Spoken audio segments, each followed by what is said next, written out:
We're back, baby! The Bubble is back for Season 2.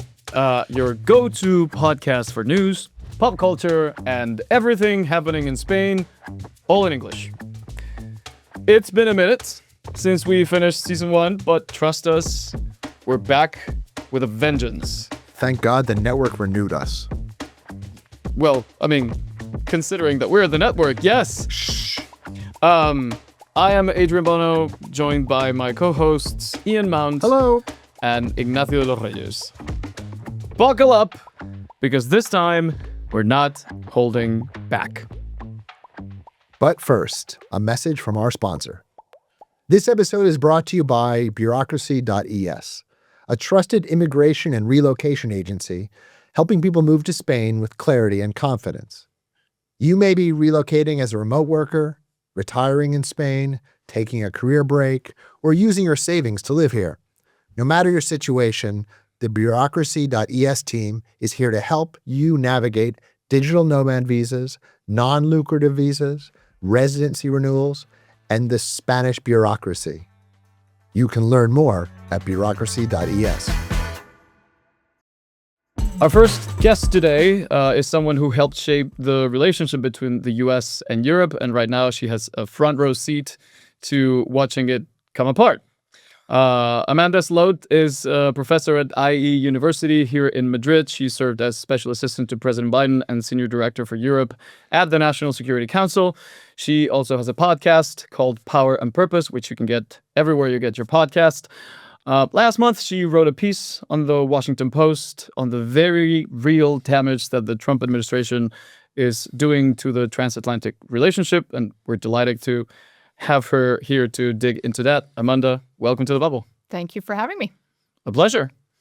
Ian, this is all on you. Okay.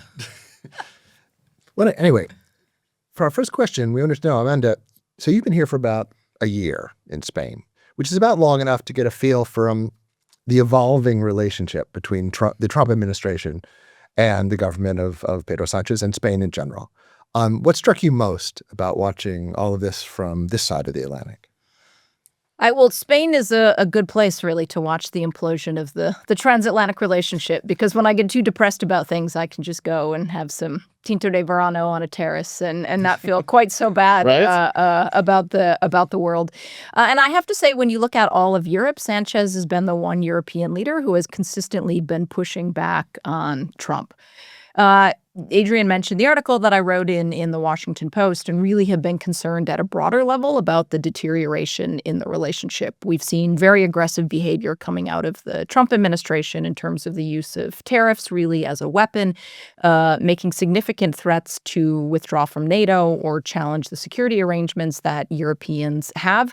And then really, I think the fundamental turning point was the beginning of the year with Greenland, when NATO allies actually thought Trump might use military force to take part of European territory.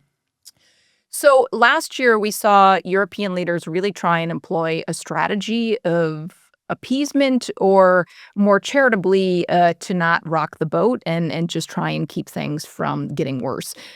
Sanchez has been the one outlier, really, in terms of being much more vocal about his opposition, even going back really to the Biden administration, about the recognition of Palestine, about pushing back on immigration, quite provocatively in some ways, publishing a New York Times op-ed in the United States, setting out very clearly an approach to immigration that was different here in Spain than what we're seeing in the U.S., and then most recently denying the U.S. access of its bases in Spain, which has also pushed back on what Trump is doing with the war in Iran. And I have a question about that, because what do you think all of this is going to cost Spain? It's interesting. So far, and somewhat surprisingly, it hasn't cost Spain anything. The one thing I left off my list was Spain was also an outlier at the NATO summit last year, suggesting it was not going to commit to spending 5% on defense, although it did promise to meet its spending targets. We have seen Trump take what look like punitive measures in the last couple of weeks at Germany, for example, threatening to withdraw 5,000 troops from there. And I think there had been a lot of expectation that Trump might similarly try and withdraw troops or do something with the bases here. I would assume there are people in the Pentagon that are explaining to Trump that Rota and Marone are actually very valuable assets for the United States. And it does reach a point where doing things to punish European allies could actually have the effect of hurting us, because all of these bases that we have in Europe, including in Spain, are really useful for the U.S. to be able to project power globally. Right. They were very useful in the Middle East and will be difficult for us, in a sense, to replicate elsewhere. Yeah. And do you think that there's any chance that the U.S. could pull out of either Rota or Moron? At this stage with Trump, anything is possible. I would be surprised if he pulled out completely for exactly the same reasons that I just described, because these bases are actually quite useful for the U.S. The other thing is you can't just pull people out and bring them home automatically. These are soldiers with their families who need a place to live. Their children need a place to go to school. And so there is a bit of a lead time, especially if you're pulling more people out, to actually redeploy them. And the United States would probably want to have some sort of arrangement in place. Morocco is the one place that they have There's been talk about that, eh? to actually establish a base there. So everything is within the realm of possibility. I think we certainly are seeing a trajectory where the U.S. is trying to draw down the number of troops that it has in Europe. I think the bigger hope for Europe is that the glide path that the U.S. takes is sufficiently slow that it allows Europe to ramp up and develop its own capabilities so that those things happen in a organized way. Right. Right. So on a parallel note, as Adrian mentioned, you wrote a piece recently in the Washington Post that attracted a lot of attention, that resonated with a lot of people about being an American living in Europe. And one of the details in it that struck us most and resonated with a lot of people was about EU civil servants bringing burner phones to avoid American espionage, which is a striking image. And in a parallel line, I'd like to talk to you a little bit about your experience now as an academic here. There's been a lot of talk about American universities losing international students and professors, and European institutions positioning themselves as a kind of safe haven for U.S. researchers and academics. Is that a real structural shift, or is that mostly headlines? So a couple parts to your question that I will unpack. I mean, the fact that European officials are carrying burner phones is striking. I mean, that was something when I was in government that people did when they went to China and Russia. This is what we do with our adversaries, not with our closest friends. Right. The other thing I wrote about in the article that was quite striking was when I did meetings with EU officials, they wanted to have a second official in the meeting with me to prevent there being future misunderstandings. And apparently this is something that they are now doing when they meet Americans. They need to have a second person in the room, which is extraordinary to go from the person who had been creating Europe policy for the U.S. government effectively to now being sufficiently questionable that somebody else needed to be in the room monitoring what was said. In terms of your second question on academia, I haven't seen all of the statistics, but there are numbers that show that there is a decreasing number of international students who are applying to the United States. I have even seen this with my students. There's concerns about the visa process. There's concerns about their ability to speak freely. You saw students who were arrested as part of the anti-Gaza protests last year. Then there's also broader concern about just the gun culture in the U.S. and the number of school shootings we unfortunately have. So you're seeing that on the student side. And then on the academic side, there also do seem to be numbers bearing out that academics are moving to Europe. And actually a number of governments, including places like Spain and France, have money to actively attract American academics. And I believe Spain is one of the places that has made some of the visa requirements easier for students that might otherwise have gone to the United States to come here. So I think certainly anecdotally there is a movement, but I think there is data that bears that out as well. I have a question on NATO, because you mentioned before the situation with Greenland, and there are so many other situations that we can name about, Trump 2.0 and sort of like defying or antagonizing Europe. There's the humiliation of Ukraine at the White House. There's the softening on Russia. There's what we discussed about the military bases in Spain. There's the fact that he seems to have weaponized NATO. So considering all of this, a long list of very bad things. And I'm sure that we could name many more, but considering all of these different scenarios, do you think that NATO is now functionally broken? Is there any way that we can move past this? Is NATO done? What do you think is the future of NATO? I mean, I'll say a couple things on that. One, people have predicted the death of NATO in the past, right? Once the Soviet Union fell, people asked if you still needed NATO because it was a bulwark against the Soviet Union. That was no longer necessary after the fall of the Soviet Union in the late 80s, the late 90s. You had Macron a couple of years ago call NATO brain dead. And so actually even before Trump, questioning the purpose and the reality of NATO. And that was in part due to his desire to actually strengthen the defense capacity of the European Union. The biggest damage that I think Trump is creating is the fact that we're even having this conversation really about the credibility of NATO, because the greatest strength of NATO lies in this promise in Article 5 that an attack on one is an attack on all. Would that happen? And it's the promise of deterrence. And so the fact Right. that you actually asked that question suggests that you're calling into question the deterrent value Right. of NATO. And I think that has significantly weakened the alliance. There's lots of conversation about whether or not the United States would pull out of NATO. Is it going to stay in? Interestingly, in Trump's first term, Congress passed legislation requiring a 2/3 vote by Congress before the U.S. could leave NATO. One of the interesting things is that Marco Rubio was a leading co-sponsor of that legislation. So at least once upon a time, he recognized How things have changed. the value of NATO. But again, I don't think the U.S. would actually need to leave NATO to weaken that, because even if you do have an Article 5 declaration, countries have to decide on what their response is going to be, and it is possible that Trump could decide not to respond. So I do believe that the alliance is there. I think there's a lot of strategic planning happening within the alliance. We have seen significant increases in defense spending by all countries, with all of them now somewhat belatedly meeting the 2% target set in Wales, including Spain, which has now finally hit the 2% target for all of the other criticism that has been lumped on it. And Europeans really are becoming more capable in the defense sphere. I think the question is whether they are going to become capable enough, fast enough, depending on what the potential timeline is for Trump's withdrawal, and if Russia actually decided to test NATO, how he would respond. Ian? Sure. Or have I depressed you all?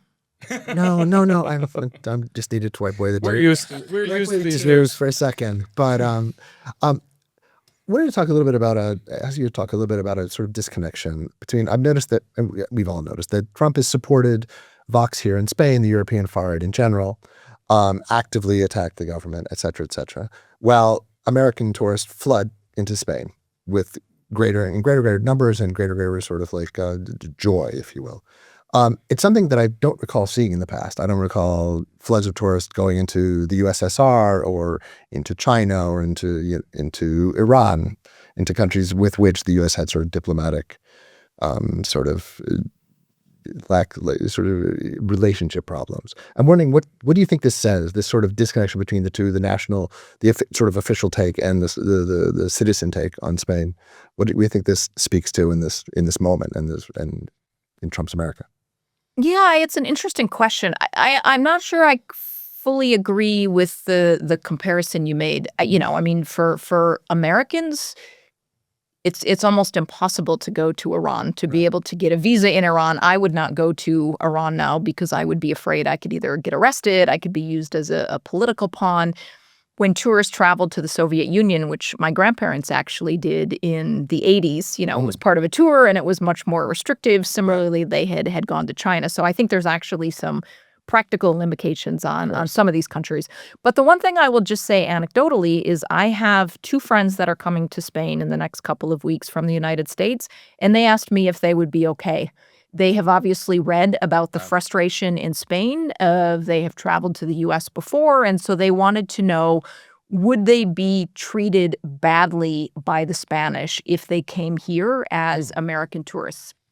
I told them they should probably leave their MAGA hats at home, and not speak loudly and be annoying as American tourists can sometimes be. But I said I certainly have not experienced any anti-Americanism here myself. So the one thing I will say is there is an awareness by Americans who are following these developments to the extent that some people are actually a little bit concerned about whether or not they should come. And friends that I've known who have come have not had any problems. I have not had any problems. But it does speak to some of the awareness by these tourists that there is unhappiness here. And frankly, these are people who also don't like Trump, and so actually can find it quite easy to say, I don't support what the president is doing either. Now, I think the opposite is not the case. I think there is a significant decrease in Europeans who are going to the United States on vacation, and I think people from other countries. And I write about this a little bit in the Post piece that people are vacationing elsewhere.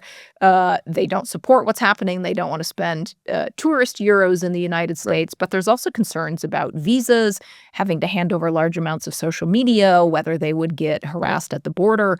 And I've even heard stories of people who are spending more money and taking longer flights so they don't have to transit in the U.S., that they don't even want to pass through American airports. They would rather take a longer way around and bypass the U.S. completely. Wow. Incredible. We're almost done, so we have time for one more question. These are always the hardest ones. No. I just don't want to end in a grim note, but we're going to do it anyway. But imagine that Trumpism outlasts Donald Trump. And after Trump is president, whoever comes, J.D. Vance, Marco Rubio, they will continue his policies. Do you think that Spain is ready to live in a world in which Washington is no longer a reliable ally? I mean, the other possibility, if you want to end on a more optimistic note, although it depends how you interpret this, we have a Democratic president who gets elected in 2 years, and we end up having next year, when Spain has elections, a government that results in Vox being part of it. I mean, this is the one thing I will say in Europe is a lot of the trends that we are seeing in the United States are not unique to the United States. Right. There's a large swath of people that feel like democracy is not delivering for them, Very true. that worry their children are not going to be better off than they are. They can't afford housing. They don't like the way immigration is going. And so that is attracting them to more populist right-wing parties. And in that sense, I think Trump is, singularly as a person, maybe a bit of an aberration, but some of the forces that contributed to him getting elected are not. And I think, frankly, you see some of those forces in Spain. You see them in France next year, which has a very big election next year. The AfD, the right-wing party in Germany, is also doing very well. We've had right-wing governments elected in Poland and other Central European countries. So my greatest fear is that we manage to right the ship in the United States, but then we end up seeing Europe catch up with some of these unfortunate trends in the future. Is that the That's the optimistic ending on note the optimistic for my note? country. I mean, the ultimate optimistic note. It's good news for someone Good news for some people? Exactly. I mean, the ideal, of course, would be that, the United States ends up with a much more moderate, constructive government. I think the damage that we have been talking about, I believe, is going to take at least a generation to repair. And the plus side for Europe is that this is a wake-up call highlighting a lot of the dependencies that they have on the United States. Certainly in security terms, but also economically and technologically. And if this serves as a wake-up call and Europe is actually able to address these and strengthen its own capabilities, then the United States has a much more effective partner. You have a Europe that is able to do much more on its own. And then happily together we can continue to take on the world. That is the optimistic. That is it. I like to end on that note. And the podcast. Yes. What is your podcast name? It is called Power and Purpose, and it aims also to be something very positive. We try and focus on the human side of political leadership. So we invite former presidents, foreign ministers, and other senior officials to come and talk about their career, and also to have a very honest conversation about how they got there, what their early jobs were, their successes, their failures, their lessons learned. So for anybody interested in politics, feeling dispirited in their own job, feeling depressed about the state of the world, we always try and provide an optimistic take about leaders who were very impressive and inspiring in their own right and have good wisdom for all of us going forward. Excellent. Well, please tune into that. Power and Purpose. You can listen to it wherever you get your podcasts. Amanda, thank you so much for being here. Thank you very much. Thank you for having me.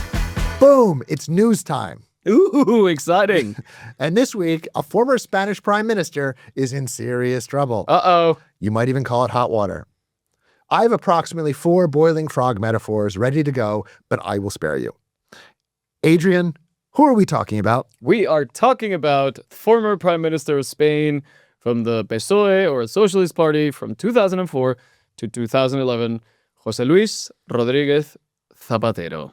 And yeah, he is in deep trouble because he is formally under investigation for influence peddling, which basically means that the judge thinks that he was running a network that used his political clout to get the Spanish government to hand 53 million euros to Plus Ultra, which is a sketchy Venezuelan-linked airline, and then took a cut of the money through a maze of shell companies. We're talking about millions of euros, and this is a big deal. Why, Ian? Well, I think to really understand this case, you have to answer sort of 2 questions first. One is, why would anyone want to rescue Plus Ultra? And 2, isn't lobbying legal? Right? Well, at least in Spain. Yeah, or pretty much anywhere. You're allowed to lobby. That's a normal job. Yes. So the first question, why would you rescue Plus Ultra? This will help you answer the second question. Which is a pretty small airline, but I think that mostly they fly Spain, Venezuela, right? Right. It's a tiny airline that in the 10 years before the COVID pandemic had lost about $16 million, had lost money every year. Not because of COVID. No, because they didn't make more money than they spent. Right. And they had all of 4 rented airplanes. This is not a major airline whose bankruptcy would like a bit too big to fail airline, this right? would not prejudice the Spanish public not having access to Plus Ultra. Right. But the reason that people were focused on Plus Ultra, especially foreign prosecutors, is at the time, a lot of Venezuelan sort of government ministers and linked businessmen were rumored, more than rumored, to be skimming off money from Venezuelan social services that provided food to the Venezuelan people. The plot thickens. The plot thickens. And from PDVSA, which is the oil company that provides most of Venezuela's income. Now, this money was obviously dirty money. You can't really spend it if it's stolen. But when Plus Ultra got this bailout, they said that they had to pay back some loans they'd gotten from people. What a coincidence. Maybe fictitious loans or maybe real loans. But that still, money was paid back to these people who were supposedly taking money from the Venezuelan state. And suddenly the money's clean. It's not money that was stolen. It's money that an airline is paying you back that you loaned it because you're a good person. You want to help the airline. Right. So this gets to the second point. What's wrong with lobbying? Now, when it was announced that when the judge announced there was a formal investigation of Zapatero for influence peddling, his answer wasn't, what's wrong with lobbying? His answer was, I didn't do it. Because the accusation in this case is that Zapatero was basically taking money, taking a 1% payout from the $53 million bailout in order, in a sense, to help these people launder money. That was the outcome of this, that he was involved, that he was using his political pressure to, 1, to get a commission, but 2, to help some people do some nefarious deeds. Right. And why is this such a big deal? Because this is the first time in Spain's recent history, at least since the return of democracy, that a former prime minister has been announced as part of an embezzlement or criminal investigation. And there's still some discussion to be had about what word we should use to describe what's happening, because we were discussing about indictment, right, and charged with, because some of the media in Spain in English, they have been used. Mhm. He was charged with, but he hasn't really been charged with it, right? Right now, he's just being investigated. Right. I mean, there's for people in the U.S., this will seem like a funny system, but it's just a different one. In Spain, instead of a grand jury returning an indictment of someone after being presented by evidence by the prosecution, in Spain, a investing judge investigates, and then if he or she finds there is enough evidence to warrant an indictment, presents this evidence to a sitting judge who would judge the case, and that judge decides whether there's enough to indict or not. So we're still in the first part, but what the judge did now, and what has created all this controversy, is unsealed the investigation and formally announced that Zapatero was under investigation and was suspected of influence peddling and all these other related crimes. Right. And this is specifically now, this is a terrible moment for this to happen. I mean, we are, a year away from the national elections. Pedro Sánchez Or 3 weeks now. Or like Who a knows? day, right? Pedro Sánchez is clearly struggling to get to the end of his term. A lot of some of the political parties in parliament are saying this is done. Like this government is done. Even friends. We need to call elections now. Even the former prime minister of Spain during the 80s, Felipe González, who is from the Socialist Party, he's also just said, we should call a general election now. Although he sort of snidely suggested that Zapatero wasn't smart enough to run a scheme this big. Something like that. I don't see him having the capacity to run this. Yeah, he's not being very friendly to the other people at his party. At the PSOE, which is his party. Yeah. He's actually even joking about how he's sort of like a de facto member of the Pepe party, which is nuts. But anyway, this is really, really bad for Pedro Sánchez. I read someone say to El Mundo that taking into consideration all the recent corruption cases surrounding the PSOE, this was pretty much like if someone shot someone in both legs and an arm, considering the Coldo case and the Ábalos case, and then someone just shot that person in the heart by hitting Zapatero. And that person was telling El Mundo, all we're just missing is being shot in the head, and that is when they go for Pedro Sánchez, and that is the end of this government. And for several years, it's going to be really hard for the Socialist Party to come back. No, absolutely. I mean, it is beginning to look like you want to ask the question, is there anyone who's had dinner with Pedro Sánchez more than twice who's not been indicted in the last 6 months? Yeah. No, I think it's absolutely true that we're at a point now that no one has actually accused Pedro Sánchez of corruption. Right. But all of his the people, close people surrounding him, seem to be accused of some wrongdoing. Yeah. And I say accused because no one's been convicted yet. No one's been convicted yet, right? But his wife, his brother, Ábalos, Coldo, and now Zapatero. So there seem to be so many scandals surrounding him. But there's something that's different about this one. Absolutely. Especially about the Zapatero. And you can see that even the Sánchez's strongest allies, or even people inside the PSOE, are saying, let's be cautious about this. Let's not just jump to conclusions and say, I'm going to defend him to death, because the evidence is pretty damning. Absolutely. Absolutely. And I think what also bears noting is that there is sort of an American aspect to this investigation. Right. In the fact that some of the evidence in the cases against the Venezuelan generals and businessmen came from the U.S. And you can talk about this better than I can, but that there are reasons, or at least there has been over the last 6 months a clear push by the Trump administration to damage Pedro Sánchez. Do you think it's working? If this is actually real evidence, which it seems to be, and if it takes, it seems the best weapon you have is one that's real and true and not made up. Yeah. And I think that it's interesting to see the kind of coverage that this is getting, because I'm not going to defend Zapatero, but in the court of public opinion, it sounds like people have already made they've their already minds decided, about whether he's innocent or not. So I think it's very interesting to see how this develops in the next coming weeks and months.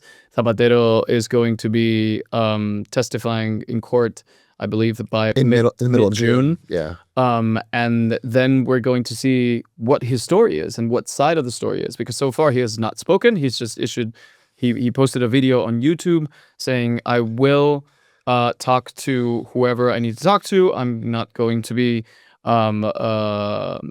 intervening in the case. I'm going to colaborar con la justicia, right? Yeah. Like, he's going to talk to the judge. But he has not really said anything else since then. He's not done any interviews. Apparently he's just trying to prepare himself for what his defense is going to be. So for now, we just need to wait and see what happens, and especially how this is going to affect Pedro Sánchez and the end of his, or the possible end of his administration. And can you explain to me, one thing that always fascinates me about the Spanish justice system is how leaky it is.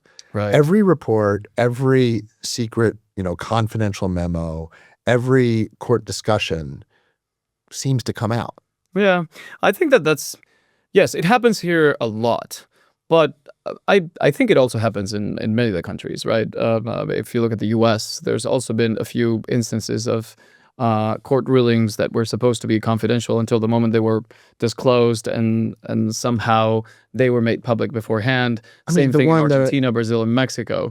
I'm thinking of the one with the Supreme Court in the U.S. Remember that was pretty scandalous. End of Roe versus Wade. Right. But that was scandalous because that was, in my memory, the only one that's happened in my lifetime. Right. I'm thinking of, it appears here that almost every case of political significance, not every case, but one of political significance. Right. Well, and it's like the court is prepared to vote X way. Right. And it's also clear that sometimes it's really hard for the people in the court system to sort of like separate their politics from their jobs. So it's almost like, well, I'm in favor of this ruling, or I'm in favor of this suspect, so I'm going to, or against this suspect, so I'm going to leak to the press whatever information I have that is going to damage the person beforehand, because maybe there's not even a ruling. Maybe there's just an investigation. It ruins the presumption of innocence. Correct. So it's kind of like weaponized in order to affect not the outcome of the investigation, because I think that Spain still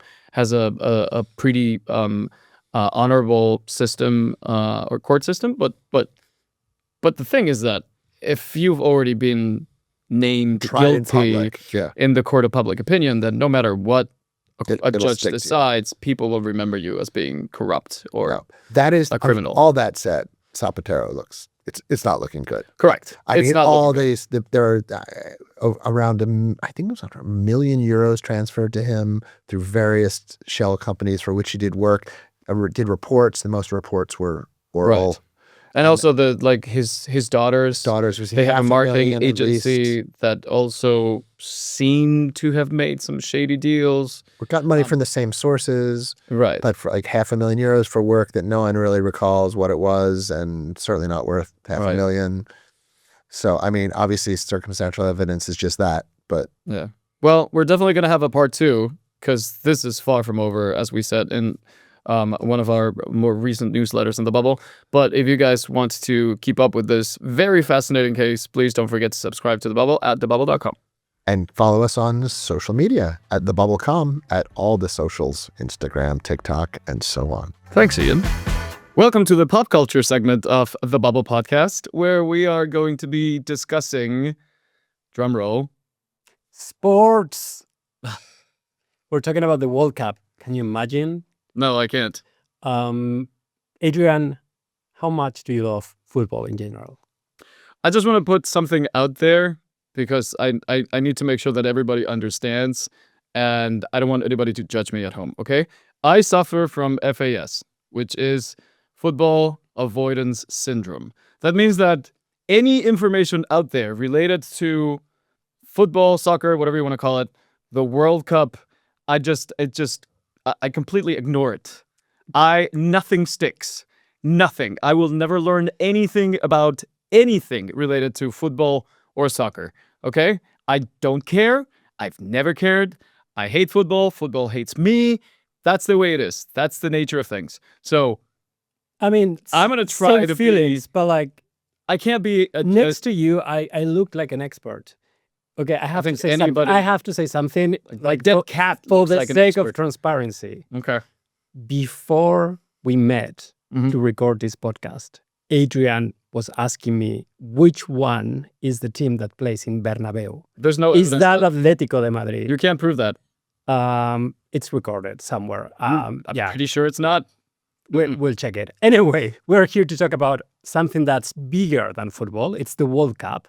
It's happening these days. It's the biggest event in 4 years, I guess. So even if you don't like football, which I get it, I don't like it either, it's part of national culture, especially here in Spain. So Yeah, how ready are you for the World Cup? I'm not ready. Do you know anything about the Spanish team in this cup? Do you know who's playing? No. No, okay. Wait, I do know. We need a moment. No, no, here. no, no, no. Hold on. I do know the names of 2 players. Which are? One is... Stop it. Stop. One is Lamine Yamal, who Plays in? Barca. Okay. See? Okay. And I like him. I think he's really cool. And then the other one is Marcos Llorente. Oh, the funny glasses guy. Yes, who I don't think is cool at all. I mean, he's He plays in? I have no idea. Okay. Okay, can we have like a moment of Wait, which one is the national pride here? what's the Atletico de Bilbao? Atlético de Madrid. Not Bilbao, Madrid. Which one is Atleti? Who cares? Uh, One is based in Bilbao, Atlético de Madrid, de Bilbao, and then the other one is based in Madrid, Atlético de Madrid. So there's 2 Atletis. Yeah, but like people refer to Atleti in Madrid, Okay. I think.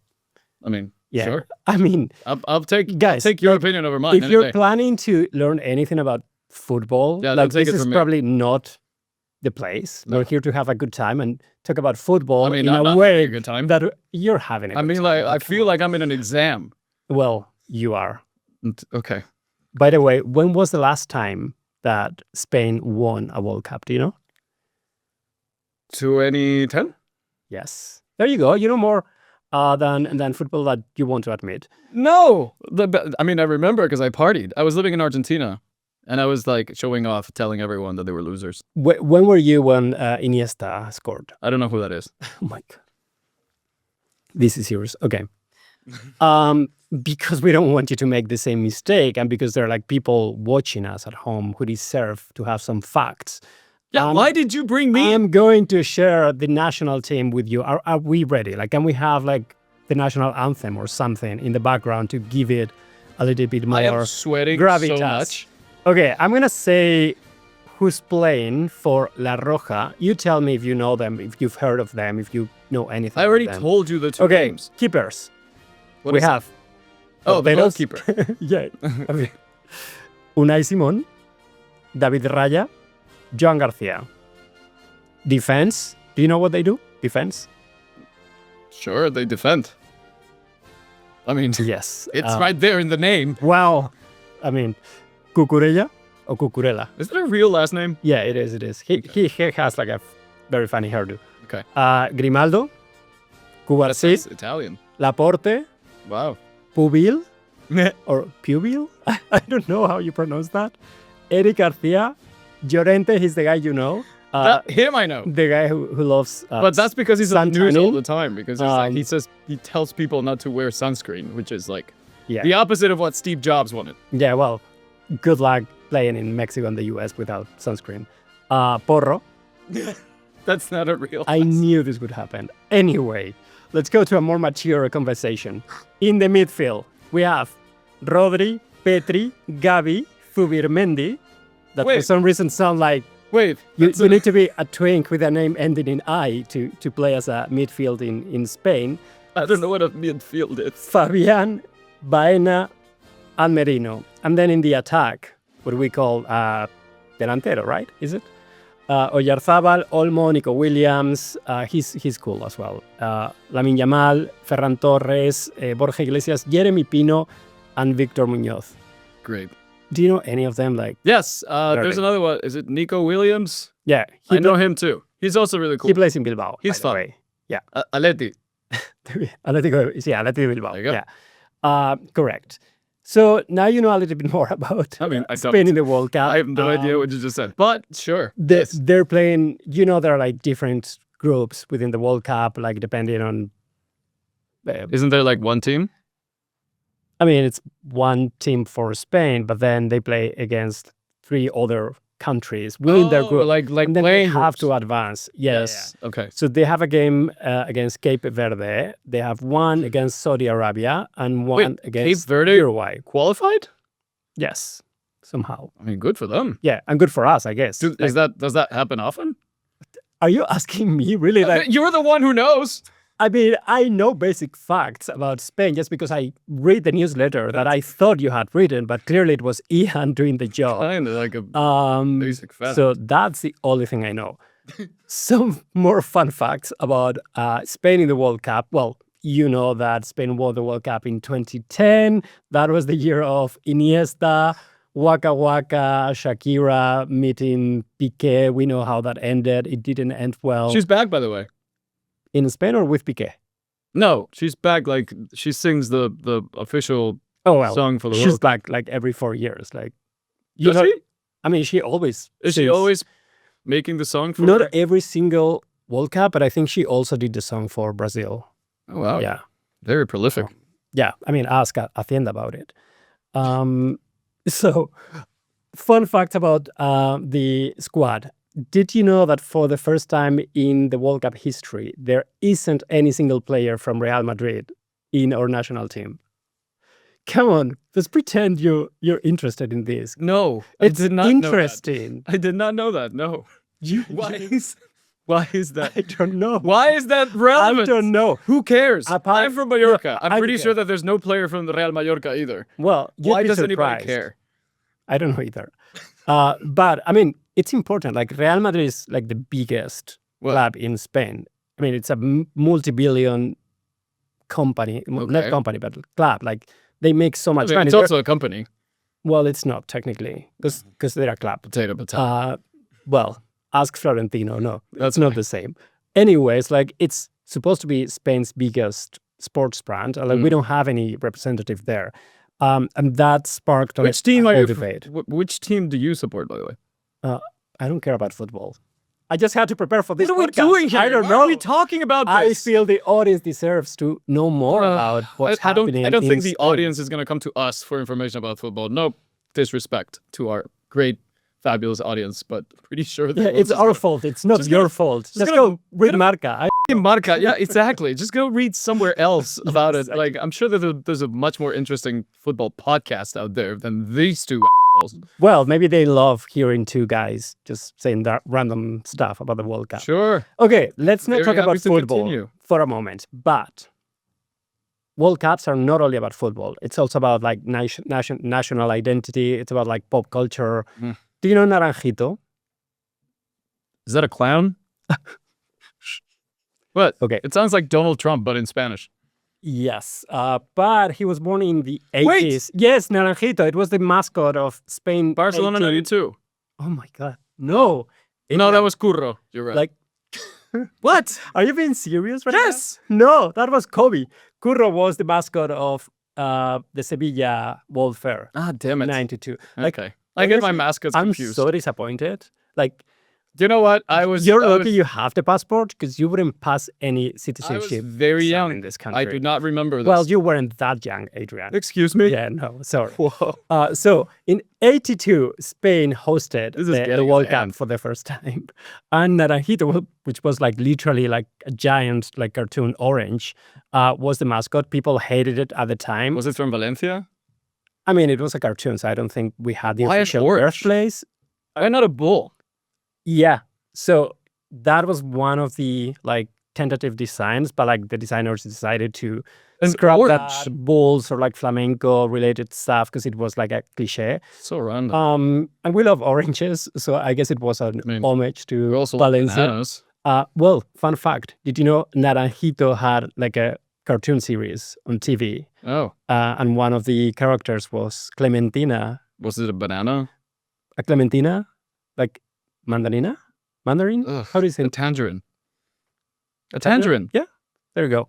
They were in love, by the way, so kind of like interspecies Very relationship there. disturbing. This conversation is Yeah. heading south.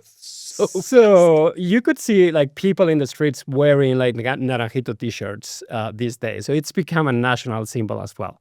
Another character you should know, because Adrian doesn't know anything about it. So at this point, I'm just talking to your audience, is Manolo el del Bombo. Do you know this guy? You don't know You don't- who that is. Can we, like, why is not Ian here with me? Like, I feel like he knows much more about Spain than you do. Like, I'm so disappointed and frustrated. Should I know who that is? Yes, of course. He's a national symbol as well. Is he real or is he a fictional character? No, I'm like dead serious. He's real Spain. Like, he's Spain. He's a guy. Not a mascot. No. He's like the most famous like national supporter in the world. I would say of like The national Spanish team. Yeah. But like globally, like people know him because he's been I don't know him. 10 World Cups. He must be rich. Well, he wasn't. Like he died last year. Oh, he had Jesus. like a football theme. This is such a mood bar. killer. But he was always wear like a beret. He had like a funny. Wait, isn't he the guy who like he had a mustache? And he was like crying. Oh no, I'm thinking of like the Brazilian guy from 2016. Oh, so now you know about football. I get my World Cups confused. To me, So they're your all the same. problem is not football. Is maybe you have a problem with No, it is Spain in the football. World I just Cup. like I don't care about football. I don't retain information. Okay. I avoid it. So because you don't care, this is something people should know about Spain. Naranjito, Manolo del Manolito. Bombo, and that will probably get kicked out in octavos de final because that's Whoa! kind of like a national You tradition. do know if that happens, then people are gonna come back and haunt us. No, They're because probably gonna hate us that's in the comments. statistics. Although I have a feeling that this is our year. Honestly, there's something. People say that every year. I do have a feeling that this is our year. I mean, I hope. I like the partying and the celebration when we win. So now you don't care about football I that don't much care about until I don't care about the tournament. Okay. You care about the partying. we're gonna do something. I'm going to ask you some like rapid fire For fuck's questions. sake. And Ugh. you answer. Do I have to answer quickly? Yes, it's called a rapid fire test for a reason. So who will win the World Cup? Spain. What? I mean, what do you want me to say? Suddenly you Cape care. Verde. Suddenly you care. No, it's in our group. They shouldn't. Who will be the surprise team in the tournament? Don't say Cape Verde. I don't know who else is playing. Bhutan? Oh my God. Iran. Iran is playing. Well, technically they qualified, but you know they're not allowed in the US. Cuba. No, Cuba's not playing. Brazil. I mean, Brazil. or you could say like the Vatican. And, like I would take. The Vatican does not have Okay. a national team. Which Do they? team has the best vibes? Like even if you don't know anything about football, like Colombia, but that's because Colombia usually has the best vibes. is Colombia playing? I hope so. Yes, of course. Of course. Playing. See, Yeah. I knew that. Which team do you think has the most like fashionable squad? Sweden. Why? I don't know. I don't know. Swedish people are usually Are we talking very about fashionable. Eurovision or Italy. Italy is not playing this World Cup? What? Yeah, no. Sorry. Are you kidding me? No, I'm What not. do you mean Italy's not playing? That's not a World Cup without. It's like saying Argentina's not playing. Yeah, well. Argentina's playing, right? Oh, fun fact about Argentina. Did you know that Argentina has I did like, not know that. I a don't know what lot you're of gonna ask. players from the Argentine national team actually play in Atlético de Madrid? Okay. Yes. So if Argentina wins, like, I don't know, like if you're a colchonero, which is how you call Atlético de Madrid supporters, then you can claim victory as well. All right. Yeah. Yeah. So Sure. I'll take it. if Spain gets eliminated soon, which team will you be supporting? Probably Argentina. Yeah. Yeah. And Argentina is... Can you name like 3 Argentine players? Messi, Yeah.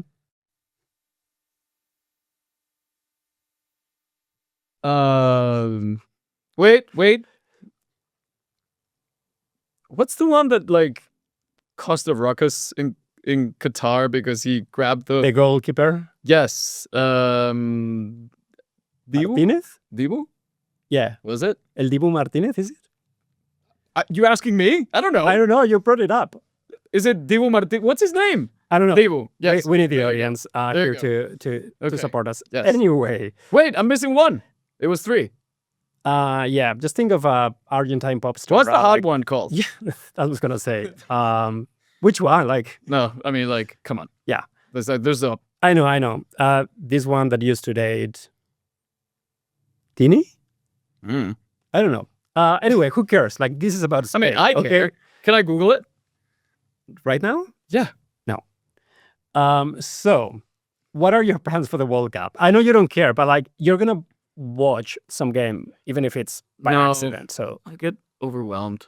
do you don't like parties? Like, I like the parties. I just don't like the games. The you don't games are need to boring. watch the game. But what I like about World Cup in Spain is like you hang out with friends, like But where? anywhere, like bars or like even in some parks, like they put like massive screens and like people just gather to watch it. Oh, that's even worse. No, it's even better. I'll take the. Oh my God, you're such a Grinch for the World Cup. I am. It's like try to enjoy something in this life. I never denied it. It's summer. Why are you doing this to People me? are looking for I am something sweating fun to do. profusely right now because I don't know any of the answers to what you're asking me. So what am I gonna do? I don't know. Maybe I'll just go out and I'll go to a bar and drink beer with my friends and like scream goal whenever Spain scores. Goal? What do you scream? Yeah, I was just kidding you. See? Yeah. You're just making my life miserable just for the sake of it. And I love it. Okay, I think we can leave it here. My suggestion is if you really like football, I mean, Wait. follow us for the vibes and like for the commentary, but like don't expect us to cover much of football. However, we're gonna be covering what else you can do in Spain and in Madrid in specific during the World Cup. So if you don't care about football, if you don't have a soul like my friend Adrian Thank here, you. you can just go to our newsletter and we'll offer you some plans to do in Madrid besides the World Cup. I'm not gonna be writing that, by the way. It's gonna be him. Not even the plans that don't involve football at all. So you're not working now. That's like the most like World Cup fun ever. It's like there's a World Cup, you stop working. According to you. Yeah, and half of this country we take pride in. Well, somebody has to. Alguien tiene que levantar el país. La Roja. It's gonna be me. We trust in those 11 players. Exactly. Is that it? Are we done? We are done. Anything else? Any other like fun facts that you just want to give me so that I can try and? I don't know any more fun facts. I'm done. Yeah. Okay. Well, then I would say just enjoy it. Like try to see the bright this has been side of fun. things. I need a shower. Okay. I'm very sweaty. Yeah. And we've come to the end of the first episode of season 2 of the Bubble Podcast. As you can see or listen, I have been left alone again. But don't worry, I'm used to it. So I'm just going to do the close all by myself. Remember to go to thebubble.com to subscribe for our newsletter, where you can get every Thursday information about what happened in Spain, in politics, in the economy, in social issues, pop culture. You name it, we got it. And then on Friday, you get a what to do this weekend in Madrid guide. So now you have no excuse, okay? In the meantime, if you miss us, you can always go to Spotify and YouTube and Apple Podcasts to download our podcast and listen to us while you're commuting or just bored.